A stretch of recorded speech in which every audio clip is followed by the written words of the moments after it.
said, okay, what animal, if you got rid of it, would save the most lives? It's got to be mosquitoes.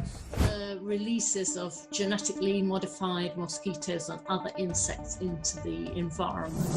We wanted people to be aware that since more than 10 years ago, there have been open releases of these GM or genetically modified mosquitoes, and they have basically been a failure. The Oxitec, which is based in the UK but owned by an American company in Trexon, have been doing experimental releases of millions of GM mosquitoes, releasing large numbers of female GM mosquitoes inadvertently, which can bite and transmit disease. Other risks include not properly accounting for the fact that there are multiple species that transmit diseases. So if you only tackle one, you can create worse problems with another. We have this biotech company, Oxitec, getting granted experimental use with a permit to release billions of these genetically engineered Aedes aegypti mosquito. They're doing so in multiple cities, many of them in counties within California, Fresno, Tulare, San Bernardino, Stanislaus counties, and then Monroe County in Florida. This will be what they're saying is the biggest release of genetically engineered insects in the world. So the EPA approves this despite growing concern raised by scientists surrounding them. Now, they go on to state here that an independent peer-reviewed study from, of all places, Yale, says that when they did this thing failed to reduce the population of the mosquitoes, which was the whole goal. They're saying that there was enough genetic material in what they were finding to show that these things could go on to be more aggressive and even more difficult to eradicate. That's per their Yale study. So those findings do not bode well for any of it. Yet this is happening in these areas, and it's en masse. Bill Gates once said he is more afraid of a mosquito than a shark. While this does sound ridiculous on its face, given the fact that a shark could literally rip a human to shreds in a few seconds, mosquitoes are much more deadly statistically due to the diseases they can transmit. Actually, mosquitoes are considered to be the most deadly animal in the world, despite the fact that they're an insect, with roughly 1 million deaths attributed to mosquito bites every year, give or take. Now, a couple years ago, during the big Zika scare here in the US, a company called Oxitec wanted to release genetically modified mosquitoes into the wild in Florida. This was part of a campaign funded by Bill Gates to reduce the population of mosquitoes by essentially sterilizing the male mosquitoes so they could not reproduce with the female mosquitoes, thus crashing the population of mosquitoes, right? Now, the idea of population control is not new, as you can see. And in fact, it's a very popular idea in some circles, primarily amongst eugenicists. This is an ideology that Bill Gates has suggested, at the very least, be carried out on the human population. The intention is to release only male mosquitoes because they don't bite, but in practice, with Oxitec's technology, the sorting process was actually very poor, and large numbers of GM female mosquitoes were released, which can bite and transmit disease, meaning that it's not a safe technology in that sense. There are also concerns about the survival of future generations of GM mosquitoes. They're supposed to die off, but in fact, that's also not perfect. There are multiple species which transmit these diseases. So if you do successfully suppress one species, another species can move in and actually potentially become more difficult to eradicate. Proper risk assessments were never really done, and certainly risk assessments that met European standards, which was the legal requirement for the export of these GM mosquitoes, were never published and consulted on. Bill Gates has also been funding research into genetically modified mosquitoes to be able to deliver vaccines. Now, I'm not saying that this is what they are doing here, but at the same time, how do we really know, to be honest? Because where's the oversight? Well, the EPA already announced that they're rolling back the regulations due to the virus, so who is monitoring these experiments? And now, over the last few years, Gates has been openly funding population control campaigns, but in this case, mosquitoes are the target. And of course, it's always to benefit mankind and eradicate mosquito transmissible diseases, right? Everybody hates mosquitoes, so yeah, okay, why not, right? Now, to make a long story short, the 2018 campaign was met with fierce resistance from locals in Florida because, they didn't want or like the idea of genetically modified mosquitoes being let loose in their neighborhoods. And to be honest with you, I can't say that I blame them. If there's one lesson the virus has taught us, it's that messing with nature can prove to be fatal. Yet, in the quest for scientific advancement, humans continue to experiment with nature. Here's the latest one.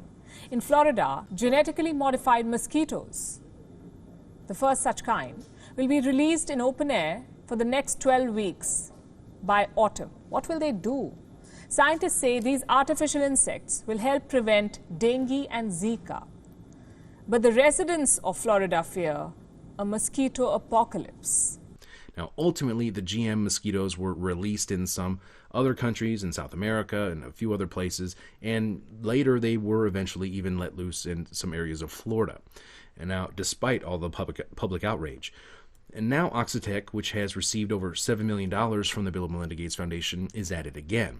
And this time, they have received authorization from the EPA under an experimental use permit to release millions of genetically modified mosquitoes in Florida and Texas. Now, this seems like the perfect time to conduct an experiment on not only mosquitoes, but also the environment and the human population itself, due to the fact that the Environmental Protection Agency, the EPA, issued sweeping suspension of its enforcement of environmental laws back in March of this year, telling companies that they would not need to meet environmental standards during the outbreak. With these rolled back regulations, they have no expiration date on them, basically. They're open-ended and would allow any number of industries to essentially skirt environmental laws, with the agency saying that it will not, quote, seek penalties for not compliance with routine monitoring and reporting obligations. In other words, hey, we're just going to go ahead and trust you guys to do the right thing, right? Don't worry about it. I certainly think an experiment unleashed on humanity is not something we should mess with. When we know that bats eat mosquitoes and bats drop fruit, which lands on the ground, and pigs eat that and become very ill, and then people eat pigs. And it goes on from there with our water systems, our air supplies, and all of the things that we just shouldn't mess with, in my opinion. Now, while many people may be unaware of this program due to, well, let's say you might be out of a job, or the economy is failing, the country's in flames, the media is nonstop promoting this fear of the virus, and now we have massive civil unrest all over this country, and it's spreading to other countries. So, if you haven't heard about this, I can't say I blame you. Now, there is a public forum on Oxitec's recent permit application, which garnered a little over 31,000 comments opposing the release of these genetically modified mosquitoes, and only 56 in support of it as of June 3rd, 2020. Now, the EPA is supposed to take into consideration all of these comments during the review process, but we'll see what happens, right? Because, hey, money talks. And it horrifies me to let you know that he's cut a deal with the EPA to release 750 million of these bad boys in Florida over the next couple of years. And by the way, a suburb of Houston, Texas is also on the menu. It seems so unbelievable and so ridiculous that it can't be true. But again, it's something we've covered forever. And now that people are now waking up and what he's really about, people have to understand this goes beyond your food. This goes beyond your weather. This goes beyond education. This goes beyond your health. This is everything. This is the movement of an automation nation authoritarian on controlling a populace. In addition, we don't even really know whether reducing the population is actually going to reduce the transmission of disease. So there were many uncertainties which were kind of brushed under the carpet. Well, Oxitec has actually stopped all its open releases of the technology which we talk about in the report. of these GM mosquitoes, which are genetically programmed to die at the larval stage. But it has started some new experiments in Brazil with what it calls its second generation technology. It's just a new, untried, untested version. So we're really back to square one. I guess we're just supposed to take these companies at their word, right? Because we can all trust corporations and biotech companies and Bill Gates, you know, at their word. We can trust them, right? Because they have, I'm sure they have the environment and the public's best interests in mind, right? As we can see here on the clinicaltrials.gov website, the U.S. Army Medical Research and Development Command conducted a study on immunization via mosquito bite with radiation-attenuated sporozoites. I'm not sure how you say that. Sporozoites. In collaboration with Seattle Children's Research Institute and the Bill and Melinda Gates Foundation, and the site was updated as recently as last September, and this study included 54 different participants and even has a timeline of adverse reactions to the experiment. In other words, people who were involved in the experiment who had bad reactions to the mosquito-delivered vaccine, okay? Now, this research has been going on for years. As we can see here in a 2017 article, mosquitoes are the new syringe ? Now, of course, we know that Bill Gates has been trying to eradicate malaria throughout Africa for a long time. This program was originally funded by Bill and Melinda Gates Foundation. The Bill and Melinda Gates Foundation ended their support for this research after volunteers got infected with the very disease they were trying to prevent, okay?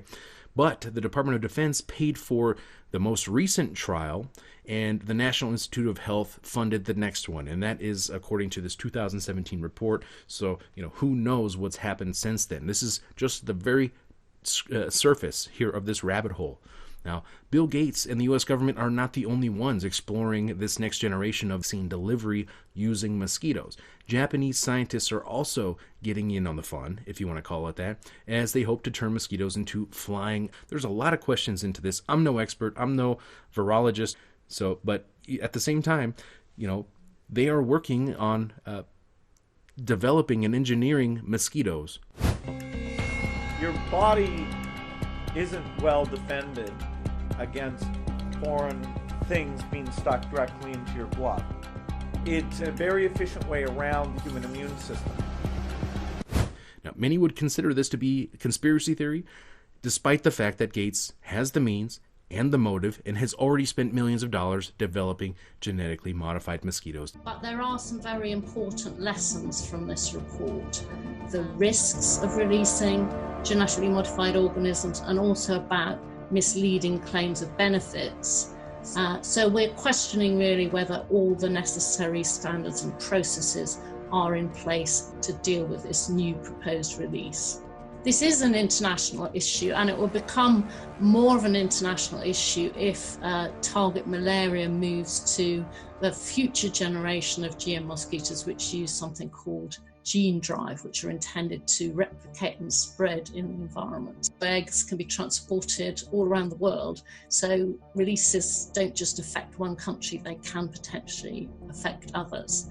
It's clearly very important that members of the public give their fully informed consent to releases of any genetically modified organism into the environment, especially where it's intended to have an effect on their health. And you need to have people fully engaged on the grounds, and that you have a process that's not just being run by the company or organization which wants to promote the releases. Now, malaria is, of course, transmitted by mosquitoes. I brought some here so you could experience this. We'll let those roam around the auditorium a little bit. There's no reason only poor people should have the experience.